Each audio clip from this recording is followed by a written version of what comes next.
Halo semuanya, kembali lagi bersama gue, CRY.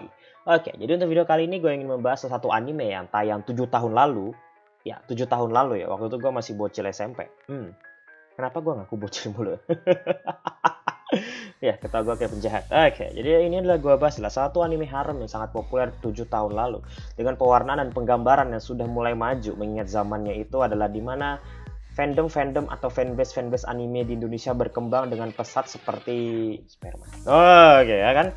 Jadi yang anime ingin gue bahas adalah Oreshura, Ore no Kanojo no Osanajimi ga Suraba Sugiru. Ya, gue nggak tahu kenapa judul di zaman itu tuh sudah mulai panjang-panjang gitu. Jadi itu adalah zaman titik balik di mana diambil dari novel-novel yang judulnya jauh lebih panjang daripada judul skripsi gue di zamannya. Tapi waktu itu gue masih SMP, masa ada skripsian? Oke ya. Jadi kalau bagi teman-teman yang tidak tahu, ini adalah anime yang dibuat oleh A1 Pictures ya. Gue pun nggak menyangka gitu. Kalau gue inget-inget lagi, anime buatan A1 Pictures yang sekarang itu adalah anime yang judulnya besar-besar dan kebanyakan dapat season terbaru.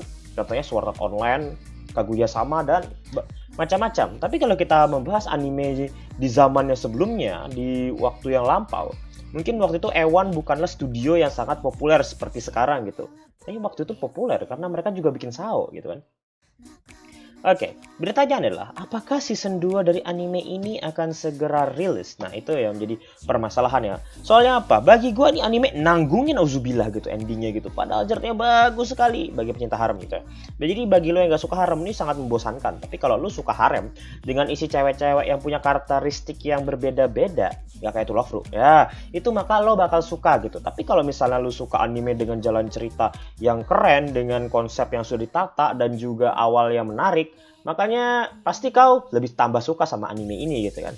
Emang ini anime yang didesain untuk mereka-mereka yang baru kenal anime gitu. Dan kebetulan gue di zaman itu baru-barunya kenal anime. Ya, gue waktu itu pertama kali nonton anime itu Dakara Bokua, itu November nonton 2012, waktu itu masih bocil. Gue nonton Ecchi, Yosuga no Sora, High School DxD, Sekirei, dan banyak sekali anime Ecchi lainnya. Lantas, ketika itu gue nonton Boku wa Tomodachi Season 1. Lalu ketika itu udah masuk ke Winter 2013. Di sana gue sudah nonton anime Oreshura. Dan bagi gue inilah titik balik di mana kalau lo pencinta anime dan suka dengan anime genre harem, rekomendasi terbaik adalah nonton Oreshura. Kenapa? Anime Oreshura itu lebih jelas gitu porsi keharemannya. Tapi kita di sini nggak bahas review. Review menyusul. Nah, pertanyaannya, kapankah season 2-nya seperti itu? Gue pun bingung ya, karena selama ini setiap gue bikin video nggak pernah ngasih yang namanya spoiler. Bentar, apa nih? Suara dari ojol ini. Apa gue menang hadiah?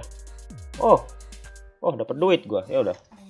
Jadi seperti yang teman-teman sadari, kalau misalnya kita membahas anime ini, maka yang dibahas adalah tentang haremnya lagi. Tapi kalau kita membahas season 2, kita membahas tentang betapa sibuknya studio yang menghandle yaitu A1 Pictures. Apalagi kalau dia melanjutkan anime yang sebenarnya bakal jadi anime harem-harem dengan rating pas-pasan. Mungkin akan menjadi pilihan yang tidak nomor 1 seperti itu ya. Kalau gue pribadi sih berpikir anime ini tuh sudah cukup ya. Sudah cukup karena 7 tahun ini sudah banyak sekali orang yang melupakan, termasuk gue gitu. Tapi ketika gue mengingat lagi nama Ore no Kanojo atau Osanajimi, soalnya kalau Ore no Kanojo doang itu judul hentong gitu. Jadi gue harus bilangnya yang lengkap, Ore no Kanojo atau Osanajimi ga Suraba Sugiru. Ingat ya, kalau sampai salah sebut hentong gitu. Nah, ketika gue membahas di situ, maka yang gue pikirkan adalah ini anime mungkin sama seperti anime-anime di zamannya. Dulu visual novel atau yang diadaptasi dari visual novel itu waktu itu gue nggak terlalu tahu banyak ya. Tapi rata-rata dari mereka itu dapat season terbaru. Contohnya Boku wa Tomodachi, Sakuga no Shana, lalu dan Zero no Tsukaima. Nah, mereka dapat yang terbaru waktu itu kan. Cuma ya popularitas mereka tuh ya biasa-biasa saja. Yang gue dapatkan dari Ore no Kanojo no Osanajimi ga Suraba Sugiru, gue benernya harus lengkap. Karena lu tahu kalau nggak lengkap artinya beda gitu. Gue melihat lagi di tahun yang sama 2013 itu ada judul yaitu adalah Ore no Sentakaushi dan bla bla bla bla disingkat Naukam. Lalu ada Hataraku mo Sama di zaman itu. Nah, bagi gue anime-anime itu sampai sekarang juga nggak dapat season kelanjutannya. Dan ketika yang gue sadari adalah ketika animenya itu tayang, gue lihat data. Waktu itu gue suka banget namanya lihat data di My Anime List, Anime Planet dan juga Clockwork Planet. Nah, itu kan judul anime. Pokoknya situs-situs yang memperlihatkan hasil-hasil penjualan Blu-ray DVD. Dan juga penjualan novel gitu. Dan ternyata adalah ketiga novel seperti Ore no Kanojo Suraba Sugiru, Hataraku mo Sama, Naukam itu sukses semua. Jadi penjualannya naik gitu ya. Dan di situ gue nggak pernah menyadari istilah yang namanya promosi judul light novel gitu. Dan akhir kata gue berpikir ulang, wah ini mah cuma promosi gitu kan.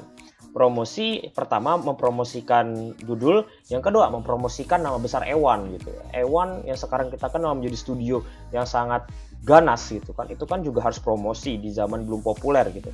Tapi waktu itu populer gak sih? Aduh, lagi-lagi gue sakit kepala. Oke, jadi apa sih yang bisa gue simpulkan kembali di video kali ini biar nggak terlalu panjang ya? Ore no Kanojo ga Surabasugiro bla bla bla, singkatnya Ore Sura, itu sama seperti kebanyakan judul light novel yang sudah tidak diingin dilanjutkan kembali ya.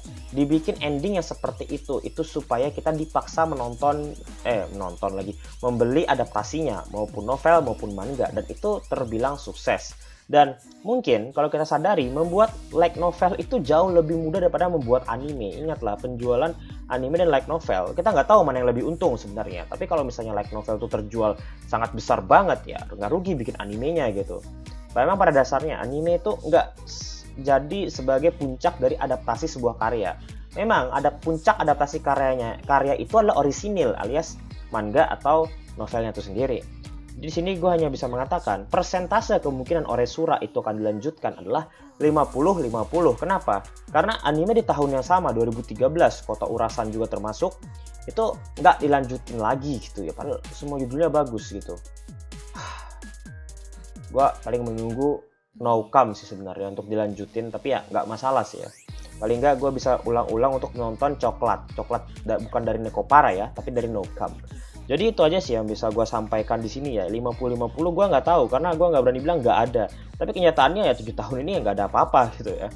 Tapi paling tidak teman-teman jangan berharap kalau benar ada. Tapi kalau ada kita sama-sama syukuran gitu ya. Oke. Jadi itu aja yang bisa gue sampaikan di video kali ini. Terima kasih buat teman-teman yang telah menonton. I'm CRY and see you next time.